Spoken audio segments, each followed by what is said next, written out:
I move that the bill to provide for punishment on contempt of Majlis Shura Parliament or a committee, thereof a breach of privilege of a house or a member. The contempt of Majlis Shura Parliament Bill 2023 be passed. Now I put the motion as moved to the House. All those in favor of it may say aye. All those against it may say no.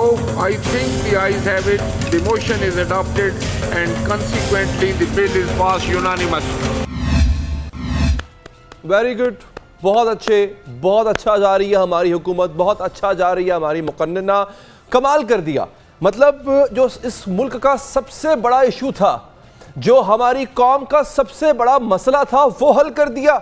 آپ کو پتہ ہے ہماری قوم کا سب سے بڑا مسئلہ ہے کیا؟ یہ جو آپ ان سیٹ کے اندر ایک تصویر دیکھ رہے ہیں, اس میں ایک بچی مزدوری کرتی ہوئی نظر آ رہی ہے. یہ ایشو نہیں ہے, یہ ایشو ہے. یہ جو ایک بلند و بالا عمارتیں اور یہ اشرافیہ جو آپ پارلیمنٹ میں بیٹھی دیکھ رہے ہیں, ہمارے ملک کا سب سے بڑا مسئلہ یہ ہے. آپ کو پتہ ہے ہمارے نوجوان بے روزگار کیوں ہیں؟ آپ کو پتہ ہے ہمارے بھوک افلاس ہمارے ملک میں کیوں ناچ رہی ہے؟ آپ کو پتہ ہے ہمارا ملک قرض دار کیوں ہے؟ ہم IMF کے چنگل سے نکل کیوں نہیں پاتے؟ کیا آپ کو معلوم ہے کہ ہمارے ملک میں دہشت گردی کیوں ہوتی ہے؟ ہمارے ملک کے تمام مجموعی مسائل کی ایک ہی وجہ ہے, وہ ہے توہین پارلیمنٹ. جب توہین پارلیمنٹ ہوتی ہے تو مہنگائی بڑھتی ہے, جب توہین پارلیمنٹ ہوتی ہے تو دہشت گردی بڑھتی ہے, جب توہین پارلیمنٹ ہوتی ہے, توہین مقننہ ہوتی ہے, توہین مجلس شورا ہوتی ہے, تو ہمارے ملک میں بے روزگاری بڑھتی ہے. لوگ بے روزگاری کے ہاتھوں تنگ آ کے خودکشی کرتے ہیں. اور ہمارے ان نمائندوں نے, ہمارے چنیدہ نمائندوں نے یہ مسئلہ ہمیشہ کے لیے حل کر دیا. اب انہوں نے باقاعدہ سزا رکھی ہے اگر آپ توہین پارلیمنٹ کرتے ہیں. اگر انہوں نے یہ سوچ سمجھ کے فیصلہ کیا ہے, آپ کی بھوک مٹ جائے گی, شام کو آپ کے بچے پیٹ بھر کے کھانا کھائیں گے, آپ کے بیمار ماں باپ کو دوائی مل جائے گی, ہسپتال میں ایڑیاں رگڑتا ہوا آپ کا مریض بھی صحت یاب ہو جائے گا, کیونکہ انہوں نے آپ کے مسئلے کا حل نکال لیا ہے, اور وہ ہے توہین پارلیمنٹ. میں نے شروع میں جب تالیاں بجائی تھی وہ اسی وجہ سے بتائی تھی کہ ماشاءاللہ سے کس طرح سے عوام کے زخموں پہ نمک چھڑکا جا رہا ہے. ناظرین, اب جو پارلیمنٹ کی توہین کرے گا, سن لیجئے, وہ 6 ماہ قید رہے گا اور 10 لاکھ روپے جرمانہ بھرے گا. یہ قانون قومی اسمبلی کے بعد سینٹ سے بھی منظور کر لیا گیا ہے اور نافذ ہونے سے صرف ایک دستخط کی دوری پر ہے. ناظرین, مجھے سوال یہاں پہ یہ کرنا ہے کہ ہر کسی کو توہین پارلیمنٹ بھی نظر آتی ہے, توہین عدالت بھی نظر آتی ہے, اداروں کی توہین بھی نظر آتی ہے, کسی کو عوام کی توہین نظر نہیں آتی. جب آپ سے وعدہ کیا جاتا ہے کہ آپ کو روزگار دیا جائے گا, جب آپ سے وعدہ کیا جاتا ہے کہ آپ کی دہلیز پہ انصاف پہنچایا جائے گا, اور بعد میں اس وعدے کی خلاف ورزی کی جاتی ہے, تو کیا یہ توہین عوام کے زمرے میں نہیں آتا؟ کیا عوام کو سبز باغ دکھا کے بعد میں جہنم اور اس کی آگ میں جھونک دیا جاتا ہے, تو کیا اس کو ہم عوام کی توہین نہیں کہہ سکتے؟ ناظرین, اگلی ڈیٹیل آپ کو بتاتا ہوں میں. ناظرین, عوام کی توہین کا سزا, توہین پر جو سزا ہے اس کا کوئی قانون نہیں ہے, اور خود اراکین پارلیمنٹ جو ساتھی اراکین کی توہین کرتے ہیں, اس پر سزا کا قانون کون بنائے گا؟ ناظرین, جو اراکین پارلیمنٹ مراد لیتے ہیں اور مراد لینے کے بعد اسمبلی میں بیٹھنا گوارا نہیں کرتے ہیں, آپ کے ووٹ لے کر آتے ہیں, اسمبلی سے, حکومت سے مراد لیتے ہیں, اور یہ خالی بینچ پڑے رہتے ہیں, اس توہین کا خمیازہ کون بھگتے گا؟ ایوان کی کارروائی میں ان کی دلچسپی نہیں ہوتی ہے, ایوان میں شور شرابہ کرتے ہیں, ہلڑ بازی کرتے ہیں. ناظرین, ایک دوسرے کے خلاف نادیبہ جملے ادا کرتے ہیں. انہیں سزا کون سا قانون دے گا؟ آج بھی جو خواجہ آصف صاحب نے جو کیا تحریک انصاف کی خواتین سینٹرز کے بارے میں, ان کے جو کلمات تھے, ذرا وہ ملاحظہ کیجئے. اسپیکر یہ کہتے ہیں ان کے, یہ ان کا کوڑا کرکٹ باقی رہ گیا ہوا ہے, which has to be cleaned. یہ باقیات رہ گئی ہیں اس شخص کی جس نے چیف آف سٹاف کو اپنا باپ کہا تھا. اخلاق باختہ عورتوں کو جو ہے چیسٹی کے اوپر جو ہے لیکچر دینے کی ضرورت نہیں ہوتی. پہلے اپنا دامن دیکھیں, اس کے بعد پاک دامنی کے اوپر ہمیں لیکچر دیں. کیا ان توہین آمیز کلمات پر خواجہ آصف کو بھی 6 ماہ قید اور 10 لاکھ روپے جرمانہ کیا جائے گا؟ اور کیا اراکین پارلیمنٹ کی تو یہی روش ہے؟ اس پارلیمان میں اسپیکر کو جوتے مارنے کی دھمکیاں بھی دی گئی ہیں, تضحیک آمیز جملے بھی ادا کیے گئے ہیں, اور پارلیمان کا وقار بھی مجروح کیا گیا. پارلیمنٹ کی توہین پر سزا کا قانون بنانے والے کیا آئین کی توہین پر بھی سزا کا قانون بنائیں گے؟ ملک کا آئین اس بات کی ضمانت دیتا ہے کہ عوام کو بنیادی حقوق دیے جائیں۔ آئین عوام کو تحفظ کا حق دیتا ہے، انصاف کا حق دیتا ہے، غلامی اور جبری مشقت سے بچاتا ہے۔ پاکستان کا آئین پاکستان کے عوام کو جبری گمشدگیوں سے تحفظ دیتا ہے، ماورائے عدالت گرفتاریوں سے تحفظ دیتا ہے، فیئر ٹرائل کا حق دیتا ہے۔ اگر عوام کو یہ حق نہیں مل رہا تو اس کے خلاف بھی کوئی قانون کیوں نہیں بنتا؟ پاکستان کا آئین چائلڈ لیبر پر بھی پابندی لگاتا ہے، لیکن ہم نیوز نے یونیسیف اور پنجاب حکومت کا ایک سروے اس سال جنوری میں شائع کیا۔ اس کے مطابق صرف پنجاب میں 69 لاکھ بچے جبری مشقت پر مجبور ہیں۔ پاکستان بھر میں چائلڈ لیبر پر مجبور بچوں کے تعداد و شمار اکٹھے کیے جائیں تو یہ تعداد 1 کروڑ سے زیادہ بنتی ہے۔ پارلیمان کی توہین پر سزا کا قانون ضرور بنائیں، لیکن ان 1 کروڑ بچوں کی توہین پر سزا کا قانون کون بنائے گا؟ پاکستان کا آئین یہ بھی کہتا ہے کہ 5 سال سے لے کر 16 سال تک کے سب بچوں کے لیے تعلیم لازم ہے اور ریاست یہ تعلیم مہیا کرے گی، لیکن آج بھی پاکستان کے 2 کروڑ سے زائد بچے اسکول جانے سے محروم ہیں۔ پارلیمان کی توہین پر سزا تو بن چکی ہے، لیکن ان 2 کروڑ بچوں کی توہین پر سزا کا قانون کون بنائے گا؟ پاکستان کا آئین پاکستان کے شہریوں کی عزت، جان، مال کے تحفظ کی ضمانت دیتا ہے، جبکہ حقائق یہ ہیں کہ 2019 سے لے کر 2021 تک صرف خواتین کے خلاف تشدد کے 63,000 سے زائد کیسز درج ہوئے۔ 10,000 سے زیادہ خواتین کو جنسی زیادتی کا نشانہ بنایا گیا۔ کراچی جیسے شہر میں ہر 7ویں منٹ سٹریٹ کرائم کی ایک واردات ہوتی ہے۔ پارلیمان کی توہین پر سزا کا قانون ضرور بنائیں، لیکن تشدد اور جرائم کا شکار پاکستانیوں کی توہین پر سزا کا قانون آخر کون بنائے گا؟ 6 سے 23 ماہ کے 1/3 بچے جو غذائی قلت کا شکار ہیں، انہیں غذا کی فراہمی کا قانون کون بنائے گا؟ 22 کروڑ عوام میں سے 70% افراد کو پینے کا پانی تک نہیں ملتا، صاف پانی نہیں ملتا۔ ایسے علاقے بھی ہیں جہاں جانور اور انسان ایک ہی جوہر، ایک ہی تالاب سے پانی پینے پر مجبور ہے۔ انہیں پانی پینے کے لیے جو وعدہ کیا گیا تھا، جو وعدہ پورا نہیں ہوا، اس کے خلاف کون قانون بنائے گا؟ یہ ایک دفعہ دوبارہ دکھائیے، ایسے نہیں پروڈیوسر صاحب، یہاں پہ جہاں انسانیت کی توہین ہو رہی تھی، یہ دیکھیے آپ، یہ یہاں پہ انسانیت کی توہین ہے۔ یہ جانور اور ایک کتا اور ایک بچہ، ایک انسان کا بچہ، وہ ایک تالاب سے پانی پی رہے ہیں۔ اس توہین انسانیت کا قانون کون بنائے گا؟ توہین پارلیمنٹ کا قانون تو بن جاتا ہے، توہین عدالت کا قانون ہے، توہین اداروں کا قانون ہے۔ مجھے کوئی یہ بتا دے کہ توہین انسانیت کا قانون کون بنائے گا؟ یہ کیا ہو رہا ہے؟ یہ آپ دیکھ رہے ہیں، کیا ہمارے حکمران اس طرح سے پانی پی سکتے ہیں؟ کیا سوچ بھی سکتے ہیں کہ ان میں سے کسی کا بچہ یہاں پر جو ہے وہ بیٹھ کے پانی پی رہا؟ یہ بھی اپنی ماں کا، اپنے باپ کا بلاول ہے، یہ بھی اپنی ماں کا جنید صفدر ہے ناظرین، یہ بھی اپنے باپ کا حمزہ شہباز ہے، یہ بھی اتنا ہی پیارا ہے اپنی ماں کو جتنے آپ کو اپنے بچے پیارے ہیں۔ تو کیا اگر آپ تصور نہیں کر سکتے کہ آپ کے بچے اس طرح کی اذیت سے گزریں، تو پھر وہ قوم کے جس کی آپ نے نمائندگی کرنی ہے۔ وزیر اعظم صاحب، ایک بچی نے آپ سے کہا کہ آپ ان کی باپ کی حیثیت رکھتے ہیں، آپ اس ملک کے حاکم ہیں، آپ اس پوری قوم کی باپ کی حیثیت رکھتے ہیں، تو کیا آپ کو یہ اچھا لگے گا کہ آپ کے بچوں کی اس طرح سے توہین کی جا رہی ہو؟ سر، پاکستان میں ایسے واقعات بھی آئے، روز سامنے آتے، جہاں ماؤں کو اسپتالوں میں جگہ نہیں ملتی اور وہ اسپتالوں کے باہر بچے جنتی۔ دنیا نیوز کی رپورٹ کے مطابق 50% شہری صحت کی بنیادی سہولیات سے محروم ہے، یعنی ایک جانب غریب علاج نہ ملنے پر سسک کے مرتا ہے، دوسری جانب ان کے نمائندے علاج کرانے کے لیے بھی لندن جاتے ہیں، عدالت سے سزا یافتہ ہونے کے باوجود انہیں ضمانتیں ملتی ہیں اور وہ لندن جاتے ہیں۔ کیا یہ عوام کی توہین نہیں؟ اس توہین کے خلاف قانون کب بنایا جائے گا؟ آٹے کی لائن میں لگ کر ایک انسان، ایک بوڑھا آدمی جان سے ہاتھ دھو بیٹھتا ہے، اس کا قانون کون بنائے گا؟ ناظرین، آئین پاکستانیوں کی غلامی اور جبری مشقت پر ناظرین پابندی لگاتا ہے، آزادانہ نقل و حرکت کا تحفظ دیتا ہے، اجتماع کا حق دیتا ہے، یونین بنانے کا حق دیتا ہے، تجارت کرنے کا حق دیتا ہے۔ ناظرین، رائے کے اظہار کا حق بھی آئین دیتا ہے، تجارت کا حق دیتا ہے۔ آئین کہتا ہے کہ سب شہری برابر ہیں، کسی کے ساتھ امتیازی سلوک نہیں کیا جائے گا۔ آئین تو اقلیتوں کو بھی تحفظ دیتا ہے۔ پارلیمان کی توہین پر سزا کا قانون بنانے والے یہ بھی تو سوچے کہ عوام کو آئین میں درج حقوق فراہم نہ کرنے پر سزا کا قانون کب بنایا جائے گا؟ کب عوام کی توہین کرنے والے ان تمام لوگوں کو کٹہرے میں لایا جائے کہ جنہوں نے آئین کے عوام کے حقوق پہ نہیں، عوام کا پہلا حق کے حکمرانی پر ڈاکہ ڈالا، ان کو کب توہین کے زمرے میں لا کے سزا دی جائے گی؟ نون لیگ کے رہنما علی گوہر بلوچ صاحب ہمارے ساتھ موجود ہیں۔ بلوچ صاحب، شکریہ آپ کا۔ بلوچ صاحب، آپ کو اپنے پارلیمان مقدس ہے، مان لیا، آئین مقدس ہے، کوئی شک نہیں اس میں، عوام مقدس نہیں ہے سر آپ کے لیے؟ پارلیمنٹ کو 2 جملے اگر کسی نے کہہ دیے، اور پہلی بات تو یہ کہ پارلیمنٹ کی جتنی توہین خود اراکین پارلیمنٹ نے کی ہوئی ہے، آج سے پہلے کسی نے نہیں کی. مجھے یہ بتائیے علی گوہر بلوچ صاحب کہ کیوں آپ کو عوام کا درد کیوں نہیں نظر آتا؟ عوام کی توہین نظر کیوں نہیں آتی سر آپ کو؟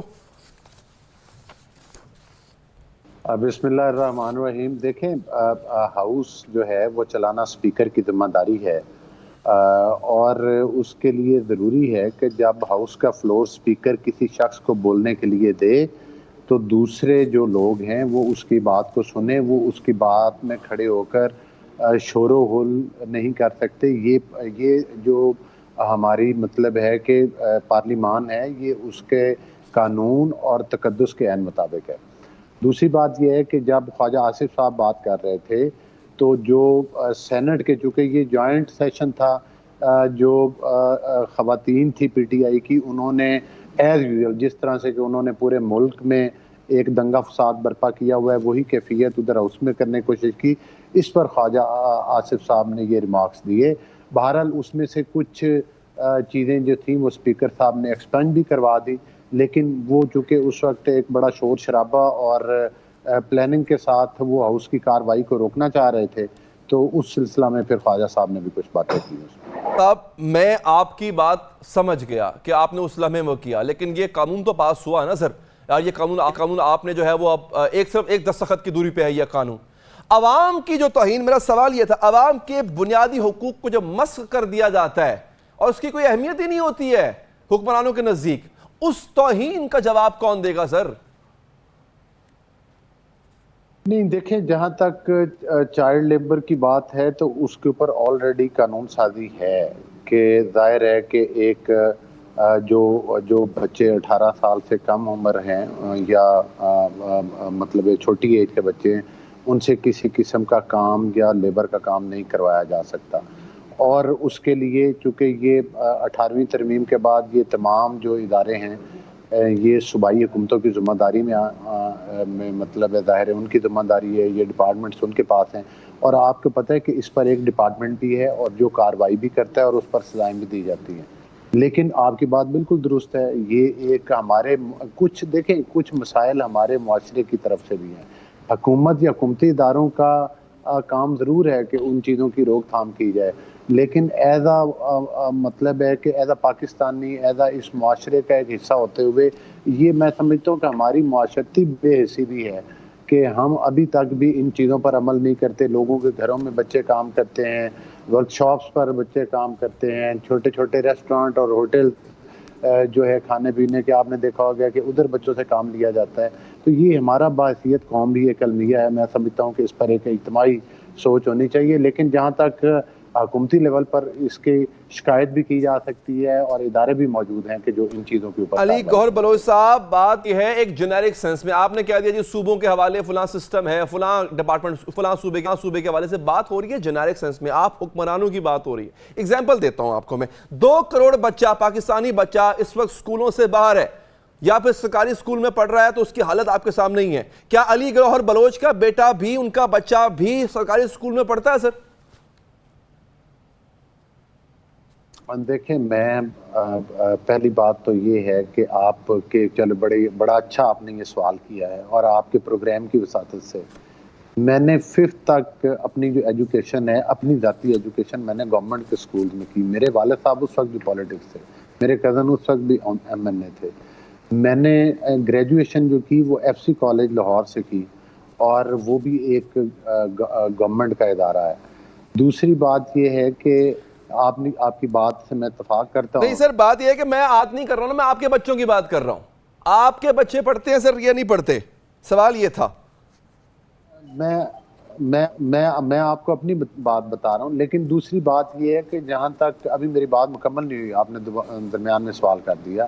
دیکھیں، بات یہ ہے کہ جو ہمارے پچھلے ادوار رہے جب شہباز شریف صاحب چیف منسٹر تھے، مجھے اچھی طرح سے یاد ہے اس وقت جو ہمارا ایجوکیشن ڈپارٹمنٹ تھا اس نے اس وقت ایک پروگرام لانچ کیا تھا جس میں کہ والدین کو زبردستی مجبور کیا جاتا تھا کہ وہ اپنے بچوں کو سکول بھیجیں، وہ بچے جن کو سکول نہیں بھیجا جاتا تھا. اور مجھے یاد ہے اس پر ایکسپیکشن ٹیم تھی جو کہ آ کے اسکولوں کی ایکسپیکشن کرتی تھی، اور اس میں اسکولوں میں انرولمنٹ کافی زیادہ بڑھ گئی تھی. لیکن جس طرح سے کہ ایک خاص پارٹی نے نام نہاد بڑے بڑے نعرے لگائے، بڑی بڑے دعوے کیے ہم تعلیم میں اور ہیلتھ میں بڑا کوئی ریولیوشن لے کر آئیں گے، اس کا نتیجہ یہ نکلا کہ انہوں نے اپنے ادوار میں ایک سکول ٹیچر بھی بھرتی نہیں کیا، ایک سکول ٹیچر. حالانکہ شہباز شریف صاحب جب چیف منسٹر تھے تو پنجاب میں لاکھوں کی تعداد میں جو ایجوکیٹرز پڑھے لکھے وہ بچے، ایسے ٹیچر جو کہ پرائیویٹ اداروں کے پاس بھی نہیں ہیں، میرٹ کے اوپر بھرتی کیے گئے. اسکولوں کی مسنگ فیسلٹیز جو تھی وہ کمپلیٹ کی گئی، یونیورسٹیز نئی قائم کی گئی اور ری ہیبلیٹیشن کا کام کیا گیا، مسنگ فیسلٹیز پر کام کیا گیا.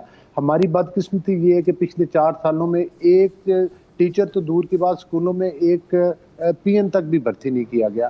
تو یہ وہ آپ کی نشاندہی درست ہے، یقینی طور پر یہ کویسچن مارک ہے. جو اشرافیہ ہیں ان کے بچے یقینی طور پر گورنمنٹ کے اسکول ان کی ترجیح نہیں ہے.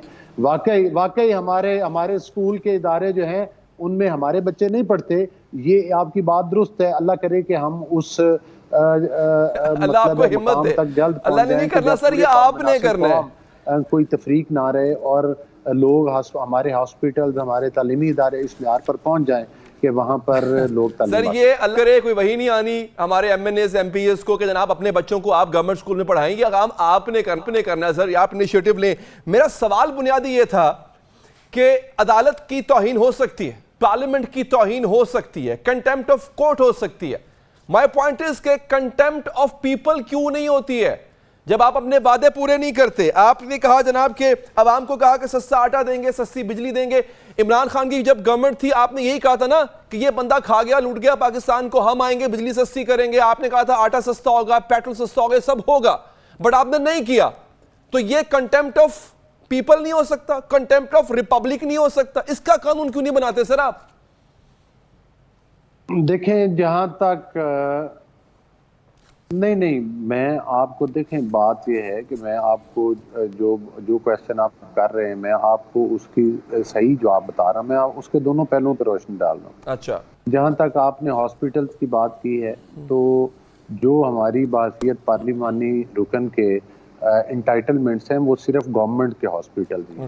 اور ویسے اللہ تعالیٰ ہر کسی کو صحت تندرستی دے. ذاتی طور پر مجھے جب بھی کبھی کوئی ہیلتھ کا مسئلہ ہے تو میں نے ادھر اسلام آباد میں گورنمنٹ کے ہاسپٹلز میں نے کسی پرائیویٹ ہاسپٹل میں نہیں گیا. دوسری بات یہ ہے کہ جہاں تک کالجز ہیں گورنمنٹ کے اور یونیورسٹیز ہیں وہاں پر تو میں دیکھتا ہوں وہ اصل میں علی گوہر بلوچ صاحب، وہ علی گوہر بلوچ دی ایم این اے کا ٹریٹمنٹ ہوتا ہے. علی گوہر بلوچ کا ہوتا ہے جو ایم این اے ہے. میں بات کروں ایک عام آدمی، ایک عام آدمی جائے سرکاری اسپتال میں اس کو ویسا ہی پروٹوکول ملے جیسے کہ ایک ایم این اے کو ملتا ہے، جیسے کہ ایک ایم پی اے کو، ایک پارلیمنٹیرین کو ملتا ہے. خیر بہت بہت شکریہ، آپ نے پروگرام کے لیے وقت نکالا. آگے بڑھیں گے ناظرین مگر اس بریک کے بعد.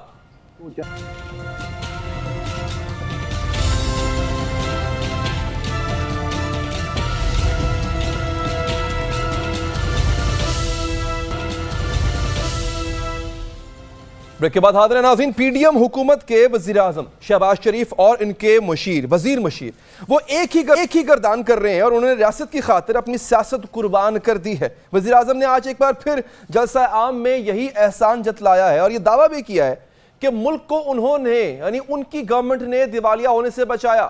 اگر وہ نہ آتے تو ملک ڈیفالٹ کر چکا تھا. اگر وہ نہ آتے تو شاید اس سے بھی بدتر حالات ہو سکتے تھے. اگر دیوالیہ ملک ہو جاتا تو یہ ان کے ماتھے پہ ایک بہت بڑا دھبا ہوتا جس کو وہ قبر تک نہیں لے جانا چاہتے تھے. کیا کہا وزیر اعظم صاحب نے، سنیے ذرا.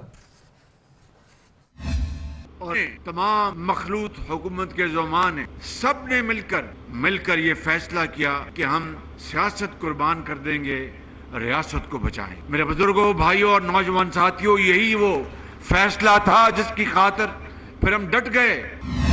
ایک کام کرتے ہیں ناظرین، شہباز شریف صاحب کے ریاست پر احسانات کا جائزہ لیتے ہیں اور اگر جائزہ لیتے ہیں تو پھر حقائق اس کے بالکل برعکس ہے. 16 ماہ کا مختصر دور اقتدار، حکمران اتحاد کی پانچوں گھی میں ہیں اور سر کڑاہی میں ہے. ان کی مشکلات جو ہیں وہ کٹ گئی ہیں، ان پہ آسانیاں آ گئی ہیں، ان کے کیسز ختم ہو گئے ہیں، ان کی نااہلیاں ختم ہو چکی ہیں. وہ سزائیں جو جانے کتنے اور سال چلنی تھیں وہ پل میں ختم ہو چکی.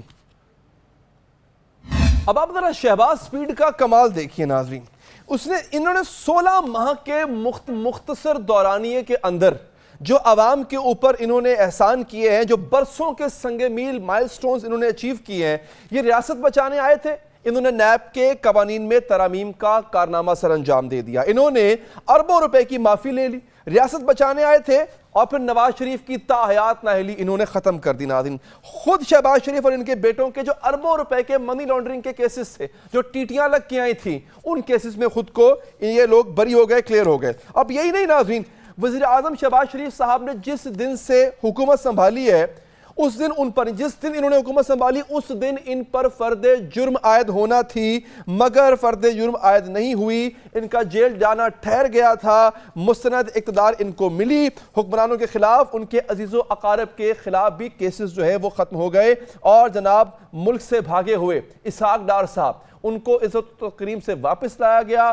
ان کو خزانے کی چابی دی گئی اور وہ ملک کے خزاندی بن گئے. ان مقدمات کا قصہ جو ہے وہ تمام ہوا. اور ناظرین, یہ سب کے سب ایک دفعہ پھر پہلے مجرم تھے, پھر مسند اقتدار پر جا بیٹھے. ناظرین, وزیر اعظم شہباز شریف صاحب نے آج بھری محفل میں ایک اور احسان کی گردان بھی انہوں نے دہرائی. اعتراف یہ بھی کیا کہ ملک کا جو گردشی قرضہ ہے وہ 2300 ارب تک پہنچ گیا ہے, اور اس گردشی قرضے کو, اس سرکولر ڈیٹ کو اوپر پہنچانے میں عوام کا کوئی قصور نہیں ہے, بلکہ اس میں اشرافیہ کا قصور ہے, جس میں ان کی اپنی گورنمنٹ بھی آتی ہے. لیکن اس کا بوجھ عوام پر ہے. اس بات کا احساس انہوں نے تھا, اور انہوں نے اس بات کا اعتراف بھی کیا کہ بڑے سرمایہ کار بجلی چوری کرتے ہیں, گٹھ جوڑ کر کے آدھا پونا بل ادا کرتے ہیں. وابڈہ افسر اور اہلکار وہ ایک دوسرے کو جو ہے وہ ایک دوسرے کی ڈھال بنتے ہیں, اور اس کا بل اس کو ڈال دیا جاتا ہے. ملک کو 450 ارب روپے کا اس سے نقصان ہوتا ہے. انہوں نے یہ اعتراف بھی کیا کہ غریب دن بھر محنت مزدوری کر کے گھر واپس آتا ہے تو اسے فیصلہ کرنا پڑتا ہے, آدھی روٹی کھائے یا پھر پانی, چینی خریدے یا دودھ, دوائی کہاں سے لائے گا. اور اشرافیہ کی وجہ سے یہ ملک اس حد تک پہنچا.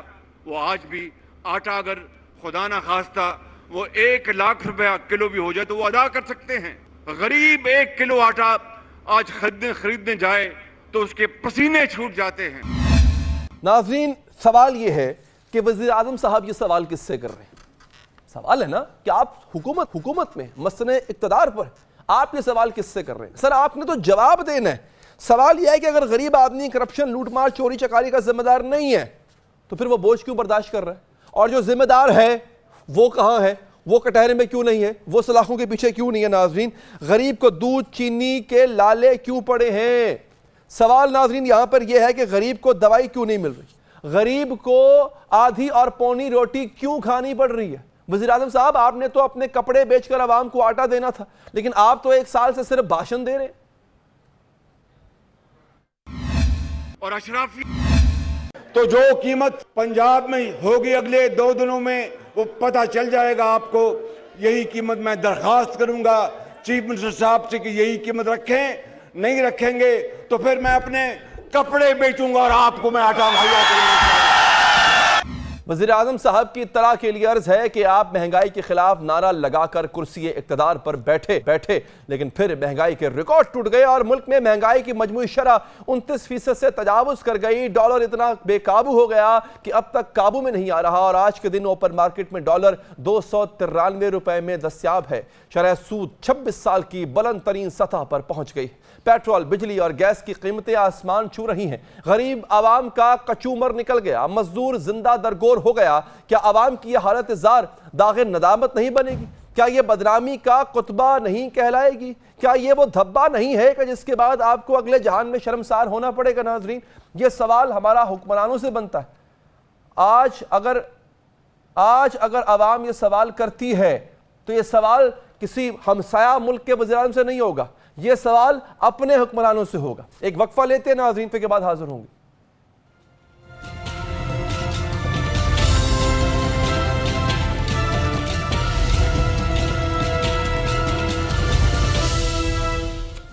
بریک کے بعد حاضر ہیں ناظرین. گھر میں کام کرنے والے کم سن ملازمین پر تشدد اور بدسلوکی کے واقعات یہ اب آئے روز سامنے آ رہے ہوتے ہیں. اس حوالے سے قوانین پہلے سے موجود ہیں, لاز ہیں, لیکن پرابلم یہ ہے کہ ان قوانین پر عمل درآمد نہیں ہوتا.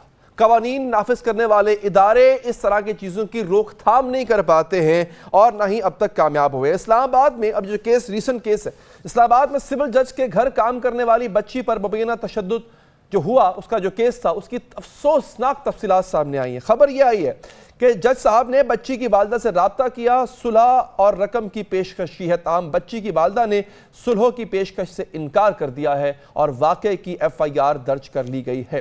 جج کی اہلیہ کے مبینہ تشدد کا نشانہ بننے والی کمسن ملازمہ کا بیان بھی سامنے آیا. ویڈیو بیان میں بچی تصدیق کر رہی ہے کہ اس پر ڈنڈوں اور چمچوں سے تشدد کیا گیا. ناظرین، میڈیکل رپورٹ کے مطابق بچی کے سر سمیت جسم پر 15 جگہ پر زخموں کے نشان ہیں. ظاہری چوٹوں کے علاوہ بچی کے اندرونی اعضاء بھی متاثر ہوئے. سوچیں کتنا تشدد کیا گیا ہوگا. بروقت علاج نہ ہونے کی وجہ سے یہ زخم اب خراب ہو چکے ہیں اور ڈاکٹر یہ کہتے ہیں کہ ان زخموں میں اب کیڑے پڑ چکے ہیں. آپ نے بچی کی کراہتی ہوئی آواز سنی ہے ناظرین. اس سے پہلے سن 2017 میں اسلام آباد کے ایڈیشنل سیشن جج اور ان کی اہلیہ کے خلاف کمسن ملازمہ پر گھریلو تشدد کا مقدمہ درج کیا گیا تھا. جرم ثابت نہ ہونے پر انہیں 3 سال قید کی سزا ثابت ہونے پر 3 سال کی قید کی سزا سنائی گئی تھی اور سزا کو سپریم کورٹ نے بھی برقرار رکھا تھا. گزشتہ برس لاہور میں بھی کمسن گھریلو ملازم کو مبینہ طور پر فریج سے کھانا چوری کرنے پر قتل کر دیا گیا تھا. فیصل آباد میں روٹی جل جانے پر فیصل آباد میں ہی گھریلو ملازمہ پر تشدد کیا گیا تھا. لاہور میں 14 سالہ ملازمہ پر چوری کا الزام لگا کر تشدد کیا گیا. اس طرح کے ان گنت واقعات ہیں ناظرین. یہ واقعات اس بات کی طرف تواتر سے ہو رہے ہیں، اس باوجود اس قانون کے تحت جو ہے وہ تواتر سے ہو رہے ہیں. تو سوچیے اگر قانون پہ عمل درآمد نہیں ہوگا تو کتنے مزید ایسے واقعات ہیں جو رپورٹ نہیں ہوتے ہوں گے. ہمیں جوائن کیا ہے معروف سماجی رہنما عالیہ سالم برنی صاحبہ نے. عالیہ صاحب بہت شکریہ وقت کا. ماں باپ کی تو مجبوری ہوتی ہے، شاید مجبوری ہی ہوتی ہے کہ ان کو اپنا کم سن بچہ بھیجنا پڑ جاتا ہے کسی شخص کے ہاں ملازمت کرنے کے لیے. لیکن ہم اتنے درد دل سے عاری ہو چکے ہیں عالیہ صاحبہ، مجھے سمجھ نہیں آتی ہے کہ اگر کوئی غلطی ہو بھی جائے تو آپ کسی بچے پہ اتنا تشدد کیسے کر سکتے ہیں. یہ اکثر ہم اب دیکھیں نا، کوئی جج صاحب ہیں، کوئی فلاں صاحب ہے، یہ سب ظاہری طور پہ باشعور اور پڑھے لکھے لوگ ہیں اور ان کی طرف سے ایسی حیوانیت کا ہونا سمجھ سے بالاتر. دیکھیے، تعلیم کی بھی ہم بہت بات کرتے ہیں تو ایک ذرا سے اشارتاً کہہ دوں کہ تعلیم کا بھی یونیورسٹی کا جو قصہ چل رہا ہے، جو اس پہ بھی ساری بات چیت ہو رہی ہے کہ وہاں نشے کی صورتحال ہے. تو بات یہ ہے کہ یہ شعور کی کمی ہے، یہ انسانیت کی کمی ہے، یہ محکوم بنانے کا کام ہے، یہ نوکر کو اپنا غلام سمجھنے کا تصور ہے. اور میں اس میں ایک بات یہ بھی کہنا چاہوں گی کہ ماں باپ، ریاست کو ہم کہتے ہیں جی ریاست ماں ہے. اچھا ٹھیک ہے، اگر ریاست ماں ہے تو ایسا لگتا ہے پتہ نہیں سوتیلی ماں ہے یا غریبوں کے ساتھ اس کا کس قسم کا سلوک ہے، کیونکہ سگی ماں اس طرح کا سلوک نہیں کرتی. ماں کے لیے تو غریب امیر سب برابر ہے نا، لیکن ایسا نظر نہیں آتا. غریب اگر کسی ندغے میں پھنس جاتا ہے تو پھنسے ہی چلا جاتا ہے، اور امیر اگر جیسا اس وقت ہم آواز اٹھا رہے ہیں اور اگر آواز اٹھانے کے بعد وہ اگر اس گرفت میں آ گیا تو گرفت میں آ جائے گا. لیکن جو بھی آپ نے ایک لفظ کہا کہ بہت سارے کیسز تو وہ ہوں گے جو رپورٹ ہی نہیں ہوتے ہوں گے، وہ ڈرا دیے جاتے ہوں گے، دھمکا دیے جاتے ہوں گے یا کسی اور طریقے سے وہ سیٹل کر دیے جاتے ہوں گے. تو بچی ایک ہو یا بچے 10 ہوں، ظلم تو کسی ایک کے ساتھ ہے تو اس کے ساتھ نہیں ہونا چاہیے نا، آواز تو ہمیں اس کے ساتھ بھی اٹھانی ہے. تو ایسا نظام ہمیں نظر نہیں آتا. اور میں تو یہ سمجھتی ہوں کہ بڑے لیول پر جب کوئی کام ہوتا ہے نا تو بڑے لیول پر غلطیاں نہیں ہوا کرتی، بڑے لیول پر سازشیں ہوا کرتی ہیں. اگر میں اپنے یوتھ کے لیے میں بات کروں تو مجھے تو سمجھ نہیں آ رہا جن کو پڑھنے بھیجتے ہیں وہ اسکول میں محفوظ نہیں ہے، مدرسے میں محفوظ نہیں ہے، اچھا سڑک پہ چلتے ہوئے محفوظ نہیں ہے، جنہیں کام کے لیے رکھا جا رہا ہے وہ ان گھروں پہ محفوظ نہیں ہے. تو ہم اپنے بچوں کے ساتھ کیا کھلواڑ کر رہے ہیں؟ ہم نے اس نئی نسل کو کیا سمجھ لیا ہے؟ یہ جو اللہ تعالیٰ ہمیں آبادی دے رہا ہے یا ہماری عورتیں یہ صلاحیت رکھ رہی ہیں اور اتنے بڑی بڑی وہ قربانی، اولاد پیدا کرنا مذاق تو نہیں ہے. تو اگر ایک عورت اس کو پیدا کر رہی ہے تو ہم نے اس کو کیا مذاق سمجھ لیا ہے کہ ماں کی کوکھ سے ہم پیدا کر کے اس کے ساتھ کوئی بھی سلوک کر دیں، کسی طرح بھی ہم اس کو ٹریٹ کر لیں، اور اس کے بعد ہم کیا سمجھتے ہیں کہ ہم اپنے ملک کو، اپنی عوام کو، اپنے لوگوں کو اور اللہ کو بھی کیا منہ دکھائیں گے؟ منہ تو اللہ کو بھی دکھانا ہے نا، اس سے تو یہاں پہ انکار نہیں کیا جا سکتا. تو بس میں یہی سمجھتی ہوں کہ یہ سوتیلی ماں جیسا سلوک نہ ہو، اور یہ جو کیس ہے، یہ ایک کیس جو رپورٹ ہو گیا ہے اس کو ایسی سزا ملے کہ جو کیسز رپورٹ نہیں ہو رہے ان کی بھی ہمت بندے. ہر عورت، ہر ماں باپ سمجھیں کہ ہماری بیٹی محفوظ ہے، بیٹی بیٹا کوئی بھی ہو، ہماری اولاد محفوظ ہے. یہ تو مجھے سر بالکل ایسے ہی لگ رہا ہے کہ غربت، اور مجھے غربت سے بھی ایک تکلیف یہ کہ اس طرح سے غربت ختم نہیں ہوتی. غربت ختم کرنے کے لیے نا انصاف کا نظام رائج کرنا ہوگا. انصاف پہ ہمارے ہاں بات ہوتی نہیں ہے، انصاف پہ ہمارے یہاں کام ہوتا نہیں ہے. اور ہم سمجھتے ہیں کہ کسی کی چیریٹی کر کے یہ کر کے وہ کر کے چیزیں بہتر ہوں گی. مجھے ایسا محسوس نہیں ہوتا. اگر ہمیں چیزیں بہتر کرنی ہے تو انصاف دینا ہوگا، اور انصاف امیر غریب دونوں کے لیے ایک جیسا ہونا ہوگا. علیہ صاحبہ، یہ جو بچوں کو جبری مشقت کروائی جاتی ہے، اب جہاں پہ دو پرابلمز آ جاتے ہیں. پہلی بات تو یہ جو ماں باپ بھیجتے ہیں بیسیکلی وہ قانون کی خلاف ورزی کر رہے ہیں، جو رکھتے ہیں وہ بھی کر رہے ہیں. لیکن جب ماں باپ کی بات سنیں تو وہ اپنی غربت کا رونا روتے ہیں کہ بچوں کو کھلائیں کہاں سے، پالیں کہاں سے. اگر کسی کی طرف ملازم ہے تو کم سے کم وہاں پہ ان کو 2 وقت کا کھانا مل جائے گا. کیا کیا جائے یہاں پہ؟ پھر ریاست اگر قانون کی عملداری کرتی ہے تو پھر وہ خاندان بھوکا مرتا ہے جس کے اتنے بچے ہیں مگر ان کو کھلا پلا نہیں سکتے. تو کیا حل ہے اس کا؟ دیکھیں، آپ صحیح کہہ رہے ہیں. میں اگر اس پورے کیس میں کسی کو سمجھ رہی ہوں نا، بہت معذرت کے ساتھ، میری بہت بہت محبت ہمدردی ماں باپ سے بھی اور اس بچی سے بھی بہت ہمدردی اور محبت ہے. لیکن اس کے باوجود مجھے لگ رہا ہے کہ ذمہ دار سب ہیں. اگر اس میں کوئی مظلوم ہے، کوئی مجبور ہے، کسی کے ساتھ تشدد اور بہت زیادہ زیادتی ہوئی ہے، وہ معصوم بچی ہے جو کرا رہی ہے. باقی میں معاشرہ لے لوں، میں نظام لے لوں، میں حکومت لے لوں، میں کسی کو بھی لے لوں، میں سمجھ لوں کہ ذمہ دار سارے کے سارے ہیں.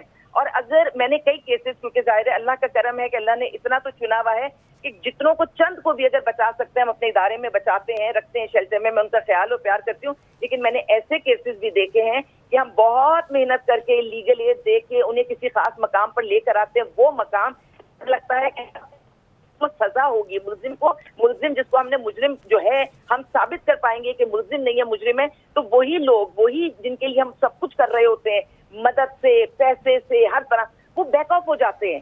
وہ کیس کو واپس لے لیتے ہیں، سیٹلمنٹ کر دیتے ہیں. یہ اتنا تکلیف دہ وقت ہوتا ہے کسی بھی ادارے کے لیے، یا اگر کوئی وکیل ہے یا کوئی بھی جو اپنی جان ہتھیلی میں رکھتی. کیونکہ میں نے ابھی ایک جملہ بولا کہ بڑے لیول پر غلطیاں نہیں ہوا کرتی، بڑے لیول پر سازشیں ہوا کرتی ہیں. اور جب سازشوں کو بے نقاب کرنے کا وقت آتا ہے تو نہ وکیل نہ ادارہ جس کا وہ کیس ہوتا ہے اس کو سامنے آنا ہوتا ہے. اس وقت وہ جب بیک آف ہو جاتے ہیں تو اس طرح کے لوگوں کی ہمت بہت زیادہ بڑھتی ہے.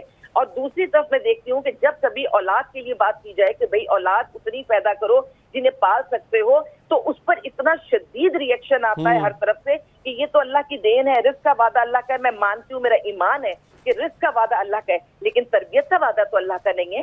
اور وہ رزق اللہ نے یہ تو نہیں کہا کہ آپ معصوم بچوں کو، اور لڑکیوں کو روڈ پہ ماں باپ کے ساتھ چل رہی ہوتی ہیں تو اتنی گندی نگاہیں پیچھا کر رہی ہوتی ہیں، وہاں نہیں چھوڑتی.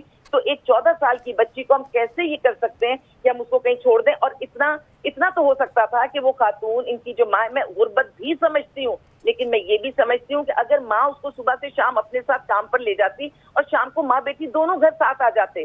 یعنی جب ہم نے بچے پیدا کرنے ہیں، ایک تو اتنی اولادوں کو اس دنیا میں لانا ہے جن کو سنبھال سکیں. دوسرا، اگر ہمارے پاس اولادیں موجود ہیں تو ہم ان کے اوپر نگرانی کریں گے. نگرانی صرف امیروں نے یا پڑھے لکھے لوگوں نے تو نہیں کرنی، اولاد کی پرورش تو ساری ماں باپوں نے کرنی ہے. تو غربت اپنی جگہ ہے، لیکن غربت کی آپ ایک چیز کہہ کے اپنی اولاد کو اس حال پہ نہیں چھوڑ سکتے. تو اس کا واحد حل یہی ہے کہ اپنی اولاد کو اپنی نظروں کے سامنے رکھیں.